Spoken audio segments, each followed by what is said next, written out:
Now let's talk about design roadblocks that can delay your project. Utility relocation is an area that can severely impact the project schedule. Every construction project must have a utility clearance approved by MoDOT prior to bid advertisement. So when should you start working on utility clearances? You need to start while you are applying for federal aid funds, because you need to know the impact of the utility relocation on your budget and design. It's equally important to make the utility company aware of the potential impacts as soon as possible so they can plan and budget for their relocation. This planning also helps you know what utility companies to contact during the plan's development and public involvement phases. We will now watch a short video on utility coordination requirements. Stretching far back into our nation's history, government agencies have permitted public utility facilities to use and occupy the rights-of-way of roads and streets. Accommodating utilities within the right-of-way provides a more economic and reliable delivery of public service commodities such as water, electricity, communications, and gas.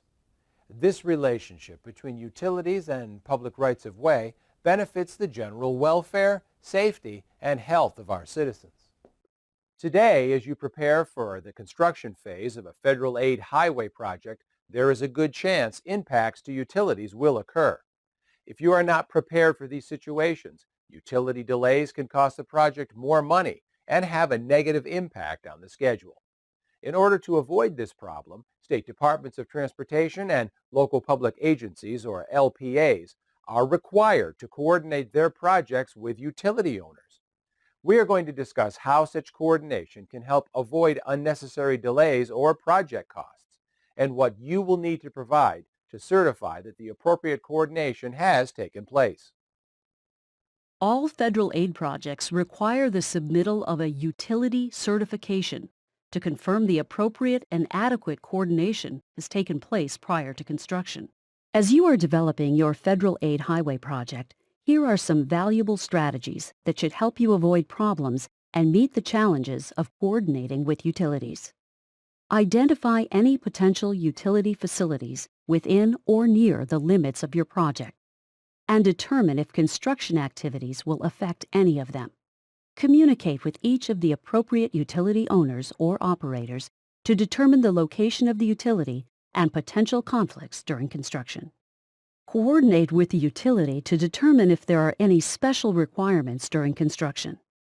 This may include temporary or permanent relocations, protection of the utility during construction, or identifying specific timeframes when the utility cannot be taken out of service.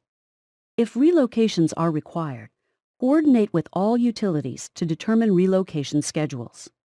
If utility relocations will occur during the construction phase, include the details of the arrangements in the bid documents, so bidders can consider how it may impact the overall construction schedule and take this into account when submitting their bids. Include the location and contact information for all utilities on the construction plans to help your contractor locate utilities and avoid potential conflicts. After the appropriate utility coordination has occurred, the utility certification for the project must be included when you submit the project PS&E for approval. Authorization to advertise a project for bids can only be given after the project PS&E is approved. As part of your project's utility certification, you should include a statement to address one of three possible project circumstances. No utility facilities will be affected by the project. This is appropriate for projects that won't have an effect on any utility facilities during construction. All utility work will be completed prior to the start of construction. This is appropriate when utility work is necessary, and work will be completed prior to the start of construction. Arrangements are made to have utility work undertaken during construction. In this circumstance, you must also indicate as part of your certification that appropriate notification will be included in the bid proposal, notifying all prospective bidders of any utility work that will occur concurrently with the project construction. Remember, utility coordination and certification requirements apply to all federal aid construction projects. Contact the Utilities Office from your state's Department of Transportation if you have questions regarding utility coordination or certification on your federal aid project. You can help prevent unnecessary delays, added costs, and unsafe situations during the construction of your federal aid project through early coordination with utilities. Have you ever worked on a project that impacts a railroad? If you have, you know that railroad conflicts can be challenging and can significantly impact your budget, schedule, and design. We will now watch a short video on railroad coordination requirements. Imagine yourself in charge of a federal aid project to resurface a two-lane road somewhere in the country. As the paving crew approaches a railroad crossing, a train comes roaring through. This isn't a safe situation, and you realize the railroad was never notified that the crossing was to be repaved. 20 freight trains pass the crossing each day, and the railroad won't let you close the track. This is a real-world situation that can bring construction to a halt until it's safe and the railroad can plan for disruptions to its operations. When work stops, the delay can add to project costs. These problems can be avoided by coordinating with railroads before construction begins. Federal aid projects require a statement, often referred to as the railroad certification, from the State Department of Transportation, or State DOT, confirming that the appropriate railroad coordination has taken place. This statement is prepared by you as a local public agency and is required for all federal aid highway construction projects, including projects that don't involve a railroad. In this video, we'll discuss requirements for improving safety at grade railroad crossings and how early coordination can help avoid unnecessary delays and project costs. You may be required to improve an at-grade railroad crossing if the existing traffic control or warning devices do not meet current standards, and the crossing is located either within or near to your project. The best way to determine if your project must address these safety improvements is to look for any railroad-related traffic control devices located within the limits of your project, even if the crossing itself is located outside the project limits. This could include signs, markings, or any other traffic control devices mandated by the Manual on Uniform Traffic Control Devices, or the MUTCD. The MUTCD sets the standard for all traffic control devices, such as signs, pavement markings, and signals used on roadways open to public travel. When traffic control devices for the crossing don't meet current standards, you are required to expand the scope of the project in order to include all approaches to the crossing and install new devices meeting the current MUTCD requirements. When any of the following special conditions exist, you may also be required to install automatic gates with flashing light signals at the crossing.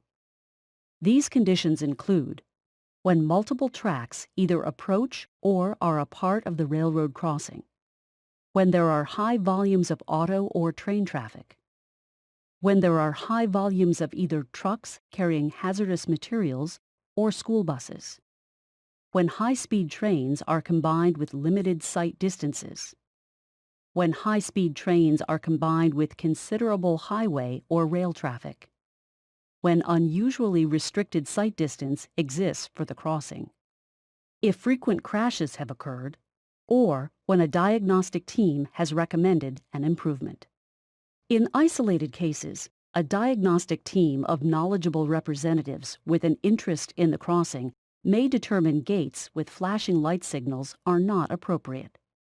The determination needs to be provided to the Federal Highway Administration by your state DOT in order to receive approval for waiving this requirement. For example, consider a crossing where the track is no longer in service, but a high volume of school buses are present due to a nearby school. It is likely that a diagnostic team would determine that gates and flashing light signals are not appropriate in this situation. When improvements to the warning devices for a crossing are necessary, federal regulation prohibits the crossing from being open to unrestricted traffic until an adequate warning system has been installed and is functioning properly. It's important you address these situations as early in project development as possible to avoid delays to your project. As you develop your federal aid project, consider the following coordination strategies. Identify any railroad facilities within or near the limits of your project, and determine if construction activities will affect the facility. Coordinate with the appropriate railroad operator when applicable. Assess the adequacy of existing traffic control devices for railroad crossings within or near the limits of the project. When improvements to traffic control or warning devices for a crossing are required, make sure to incorporate them into your project. Coordinate with the railroad company just as you would with a utility to determine what special requirements they may have during construction. This may include providing liability insurance, monitoring, or hiring a flagger to be present to help construction run more smoothly. After completing the design work, every federal aid project must reach a major milestone before construction can be authorized. This milestone is the approval of your project's plans, specifications, and estimates, more commonly referred to as a PS&E. A railroad certification is required to be submitted with your project's PS&E, confirming the appropriate railroad coordination has taken place. A project railroad certification should address one of three possible circumstances. No railroad facilities will be affected by the project. This is appropriate for projects that won't have an effect on any railroad facilities during construction. All railroad work will be completed prior to the start of construction. This is appropriate when railroad work is necessary and will be completed prior to the start of construction. Arrangements are in place to have railroad work undertaken during construction. In this circumstance, you must also indicate as part of your certification that appropriate notification will be included in the bid proposal, notifying all prospective bidders of any railroad work that will occur concurrently with the project construction. Remember, if an at-grade railroad crossing is located either within or near the limits of a federal aid project, then you may be required to improve the safety of the crossing. This is accomplished by installing adequate warning devices, even if it is not part of the original scope of your project. You must also submit a railroad certification for all federal aid projects prior to construction. Providing a railroad certification shows that you have taken steps to prevent costly and unnecessary delays to construction and avoid a dangerous situation from occurring. Your state DOT can help you determine whether a crossing near or within your project limits must be addressed. Remember to coordinate early and provide the project railroad certification so you can help avoid problems during construction and keep your project on track.